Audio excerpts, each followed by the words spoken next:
Got some nice warm tones here. A little splash of purple and some bronze. We're gonna paint us the tray. And try the camera at a different angle so you can see what I'm doing. This is that one video where it was a big blue blob. Hopefully it's now a big red blob. So we'll see what we can do.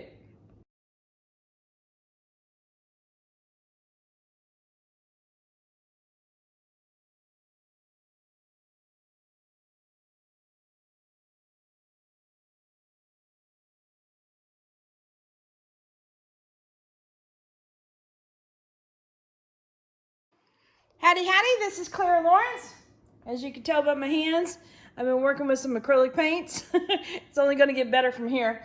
Anyway, I saw the other video I did with the blues and greens with the acrylics, and I saw from the camera angle that for some reason blues and greens are kind of weird when it comes to the camera, and will pick up different tones. Sometimes they will, and sometimes, well, let's just say sometimes blues can look like greens and greens can look like blues, and it just gets a little messed up. Well, unfortunately, the whole thing ended up looking like a big old blue blob, and I'm sorry about that. So you learn and you move on. So I wanted to change the camera angle a little bit and check the camera periodically and see if you get some tones. And it does look like there's some tones coming up. So what we are doing is messing around with some acrylics just as an undercoat to the resin project that I'm going to work on.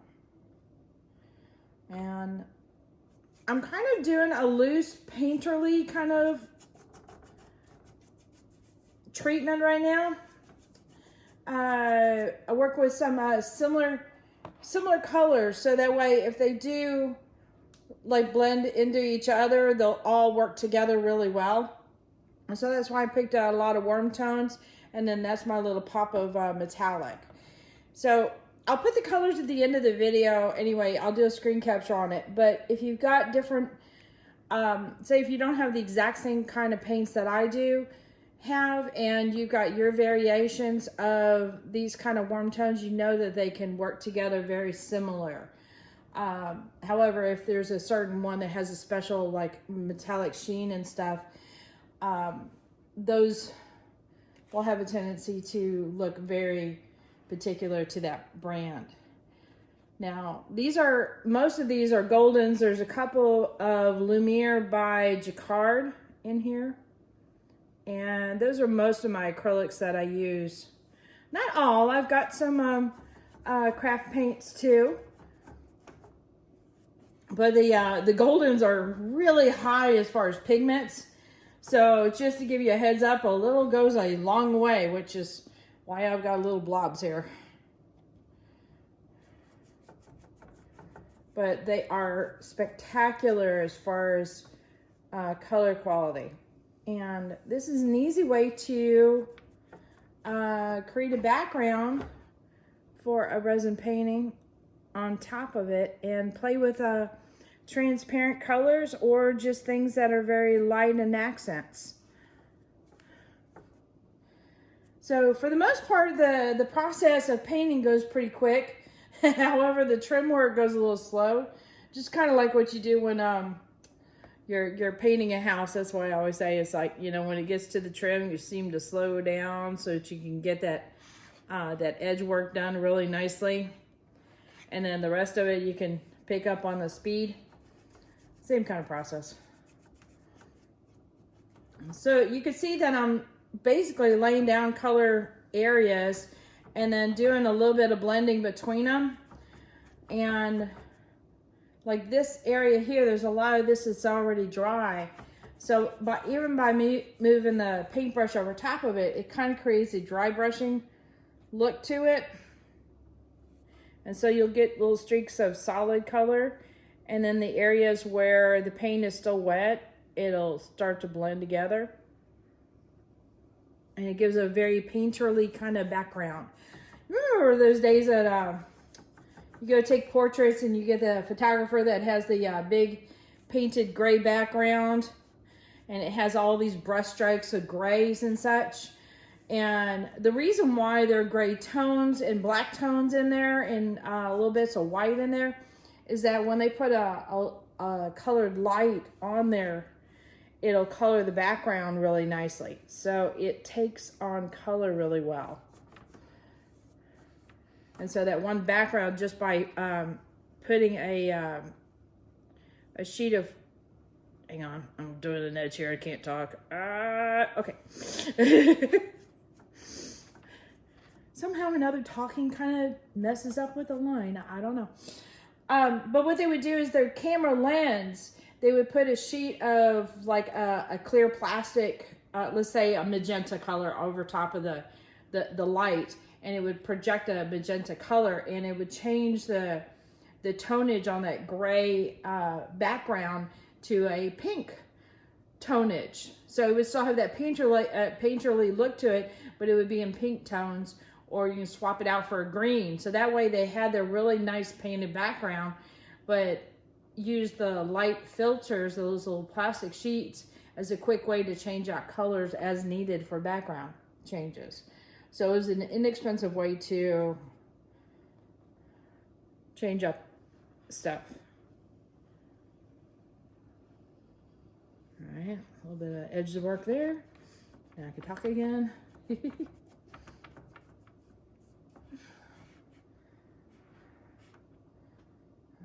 Throw a little bit more magenta in that one.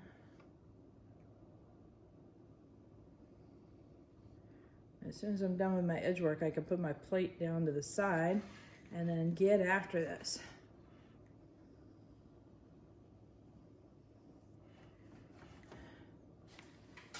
Oop, I missed a spot.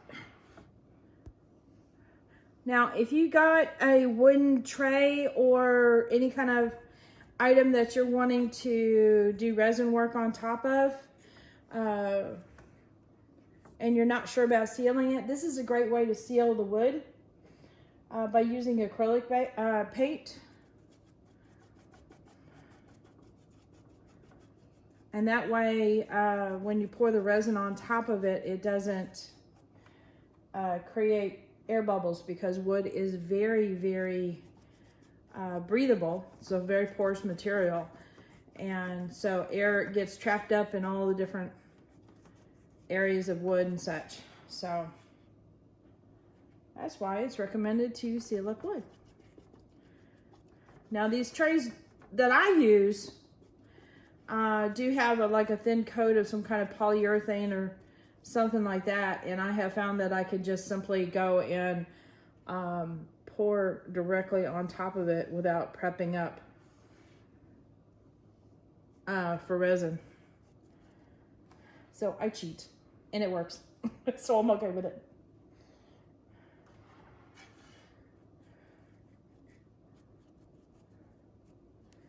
So I can keep working with this while it's wet, and keep in mind, while it's wet, it'll, like I said, it'll blend in really, really well. If I wait for it to dry, I'll get some more pops of color like that. And so now I'm looking for some dry spots so I can do some more pops. And that wasn't as dry as I was hoping.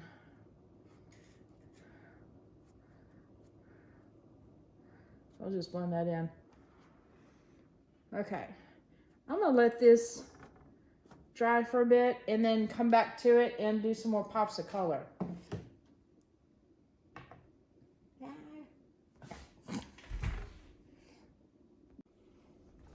Okie dokie. So this is dried mostly, not all the way. I worked on another piece, so I had a chance to dry in a lot of the thin areas. There's some lines in here that are a little thicker that are wet, but what this allows me to do is do some dry brushing on top and get some little punches of color in there. I'm just gonna wipe down my brush real quick. I did a little piece while I waited to kind of like just rotate a couple pieces around in the same tones. And I've got a pearl white in here now on my palette. You know what? I kind of want to add a little bit more of the bronze. And I'm almost out. I'll be right back. Okay, I's happy now. So I came into these paints from doing, believe it or not, quilting. I did a lot of what they call art quilting. That's pieces that pretty much are primarily meant for just hanging on the walls and such. So when you do something like that, you have the advantage of being able to basically mix with multimedia. And that much I did. You know what? I'm going to get some on the brush and kind of wipe it off a little bit. See if I can get more of a little bit more dry brush. There we go.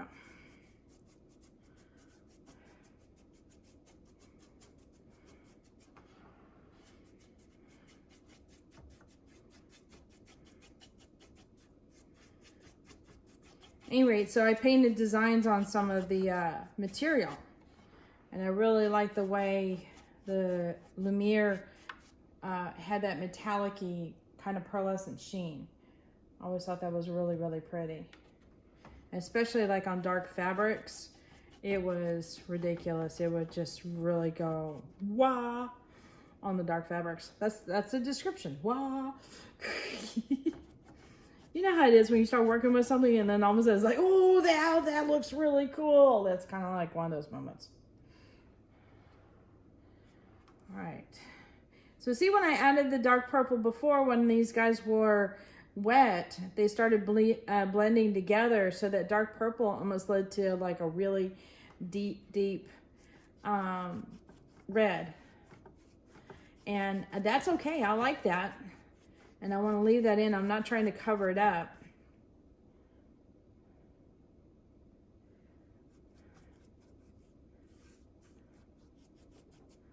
I do want to bring in some other colors in there that kind of got blended away.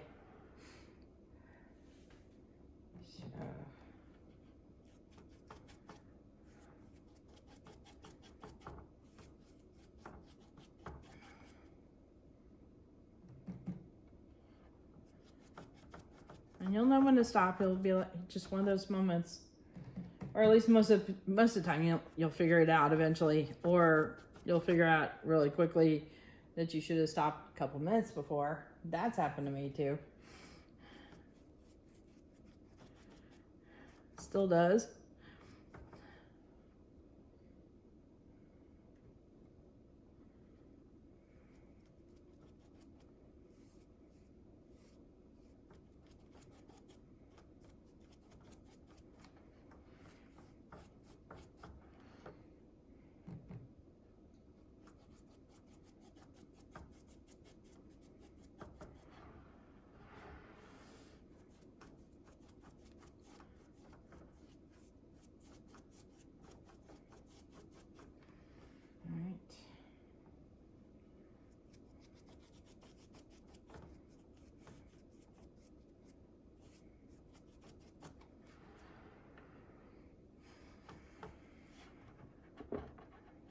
I don't want it to have a blood red look to it, but I do want it to have some heat.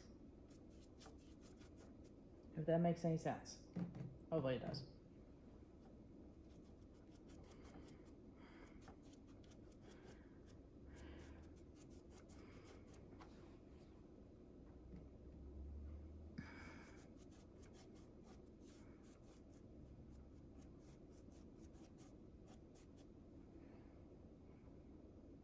I didn't use this color at all. I just realized that. I've got a color here that's kind of like a periwinkle, a dark purple periwinkle kind of color. I think I'll introduce that in. Why not? And then promptly cover it up. Whoops. Sometimes we get carried away, but that's all right. All right, let me try again. Oh, all right.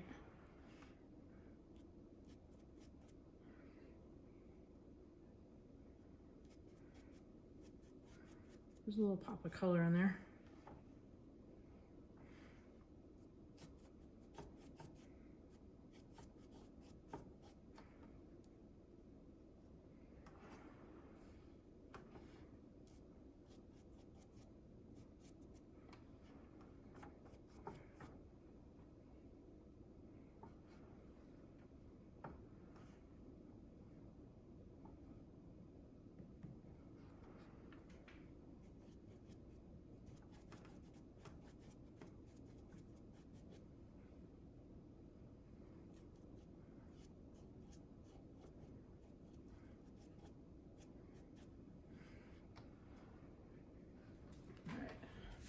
Sometimes you gotta stand up or step away and look at it just to make sure you're where you want.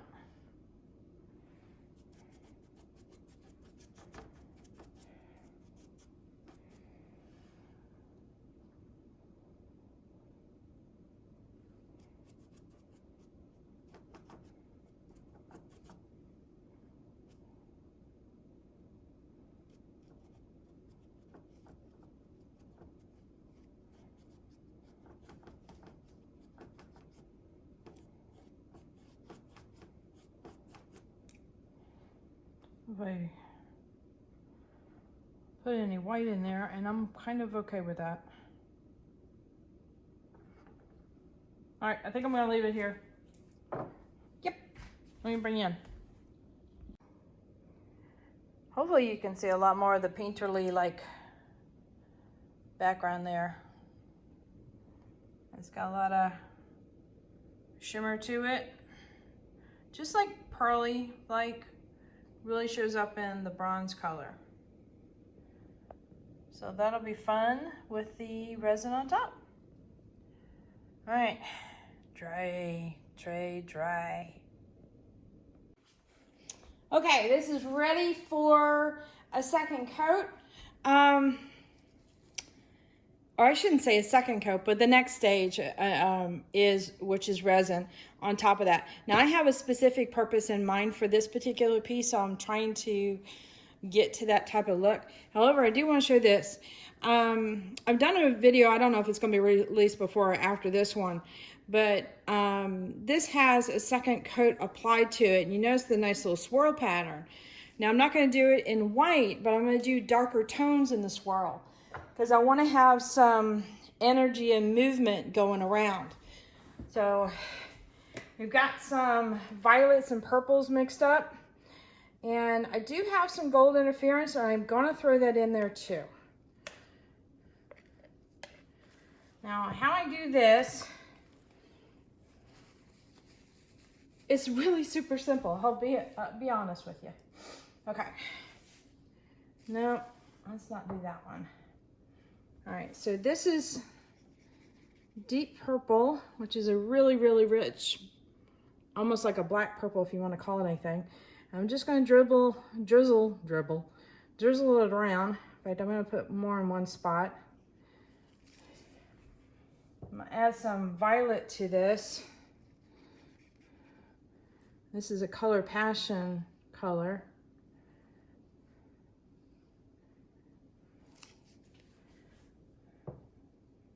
And then I'm going to throw in that gold interference I was talking about. So, ooh, hopefully that's not too bright, but we'll see. Okay, next thing I'm going to do is heat up overall and then just kind of blow out or feather out my colors.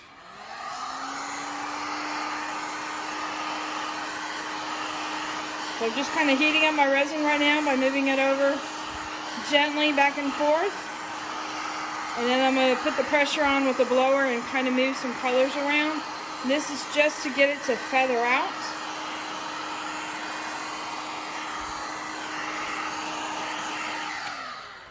In fact, I think I want to do I want to do anything more? No. Okay, and then what we're going to do here is we're going to tilt it around, but get a motion going so we create a spiral without pouring it out of my tray. That's the hard part. So I'm trying to create quite a bit of resin there so it has a lot of movement. So we're going to see if this will work.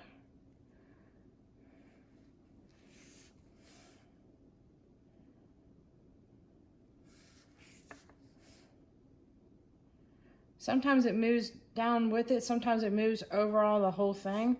And that seems to be what's happening here, is it's moving overall.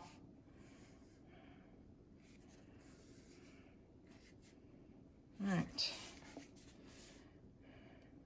So we got a lot of nice movement here. This area is not moving. So what I'm gonna do here, I'm gonna try and see if I can slowly get it to slide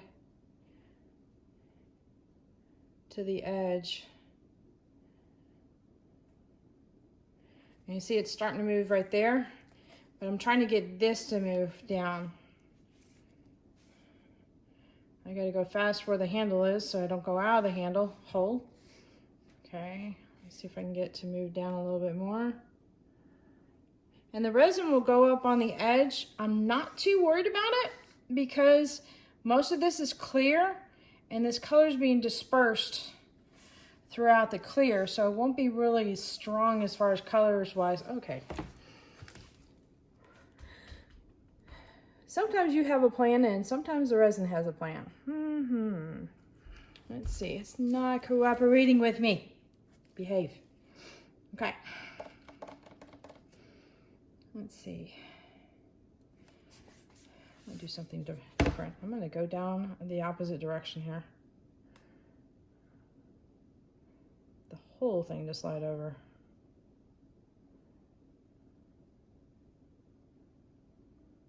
That's working. Okay.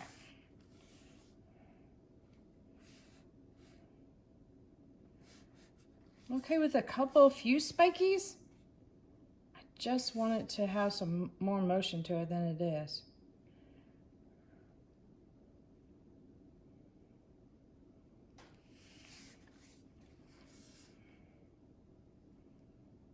All right.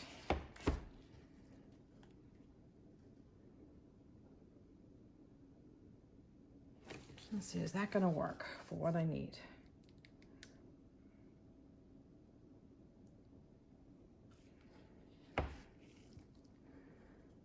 You know, I think it will. Because this is moved around enough, it looks angry, fire-ish, and that works better than it looking like it did in the very beginning. So I'm okay with that. And the swirls give a nice motion to it.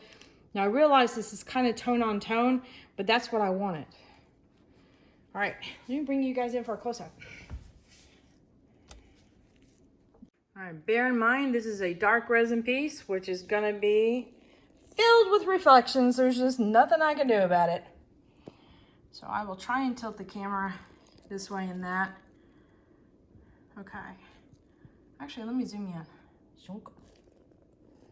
So we're getting a lot of really nice, whoops, sorry, I bumped it. A lot of depth in there. You can still see the painted background and some of the clear areas that are popping through. Oh, great. I just had a fly land on my hand. Okay, good, he moved. Sorry. I'm a mess today. I see a lot of warm tones in there.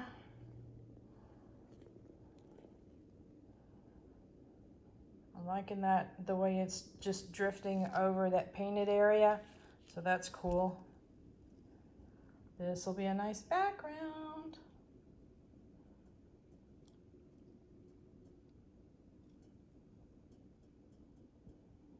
Yep, this will do. All right. I'll put this puppy up to cure. And I'm doing a reveal video very soon because I got a bunch of projects in process. So I will show you how this looks all cured up. There you go.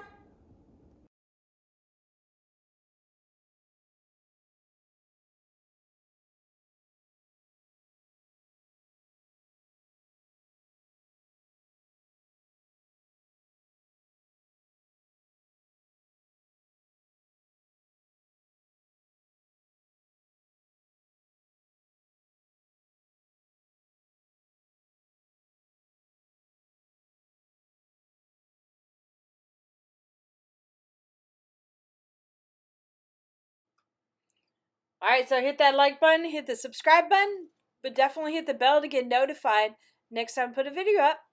Check the links in the description below for Artist Till Death, because that's where I get all my resin colors, and my Etsy store, of course, because it's Christmas time coming up, as well as other links for supplies I use. Later.